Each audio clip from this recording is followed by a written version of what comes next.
The late 18th and early 19th centuries was a time of profound change as revolutions in industry, agriculture and demography reshaped Britain.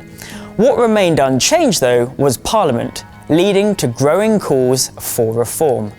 What was the problem with Parliament? Let's start with the fact that the House of Commons, elected to represent the people, was not representative of the people. According to the 1831 census, Britain had a population of 24 million, and yet fewer than 500,000 people had the vote. In the counties, to vote you had to own land or property worth at least 40 shillings, which rarely amounted to more than 10% of a county's population. In the boroughs, there were several different sets of rules in effect, ranging from the highly restrictive franchises of burgage and corporation boroughs to the more open potwalloper boroughs.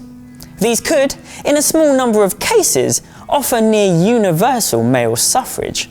In England as a whole, though, only 7 out of the 202 borough constituencies had more than 5,000 voters. 56 had less than 50 voters each. This meant the number of electors in constituencies varied enormously.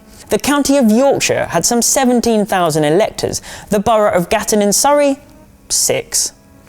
Boroughs with very small numbers of electors, often controlled by a single or small number of landowners, were called rotten boroughs. Old Sarum is the classic example, where from 1820 the Alexander brothers owned all 11 vote-yielding burgage plots and duly elected themselves as MPs. Meanwhile, Dunwich, a once thriving port town, returned MPs despite having largely fallen into the sea. The same disparity was found across the UK. Growing industrial cities like Manchester, population 144,000, lacked direct representation, while 159 of the English parliamentary boroughs had fewer than 1,000 inhabitants. Cornwall, with a population of 300,000, returned 42 MPs to Lancashire's 14, despite the fact the latter had a population of over 1.3 million. Scotland, Ireland and Wales were also underrepresented in terms of their population. Scotland had just 45 MPs to England's 489. As Lewis Namier memorably explained, politicians believed in weighing purses, not counting heads. Adding to the problem of representation was the manner in which election campaigns were fought. Polling took place over 15 days, during which votes were cast in the open, meaning candidates could see who opposed them. Imagine your landlord or employer was running for office and could see how you voted. Not exactly a free vote. In larger constituencies, candidates also resorted to bribery or treating the electorate with offers of government contracts or jobs, cash for votes, and even free beer. The sums spent in this fashion could be staggering, with the Liverpool election in 1830 costing the candidates over £100,000. It was also not uncommon for couping to take place. This was where election agents arranged for their rival supporters to be kidnapped and detained during the campaign, or hired criminal gangs, known as lambs, to intimidate or attack them. Then there were the pocket boroughs, controlled by a single or small number of landowning families.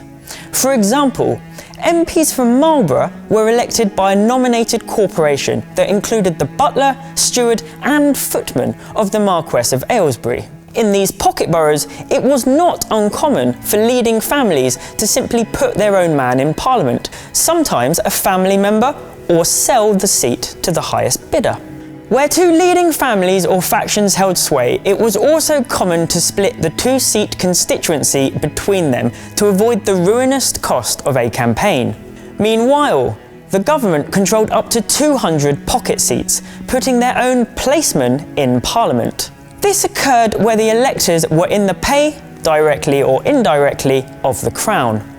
They were known as the King's Friends, which doesn't sound very democratic, even in an already quite undemocratic system. These pocket boroughs were rarely contested. Between 1815 and 1832, 2/3 of MPs were returned to Parliament unopposed. Among the counties, only 9 were contested in 1807 and just 2 in 1812.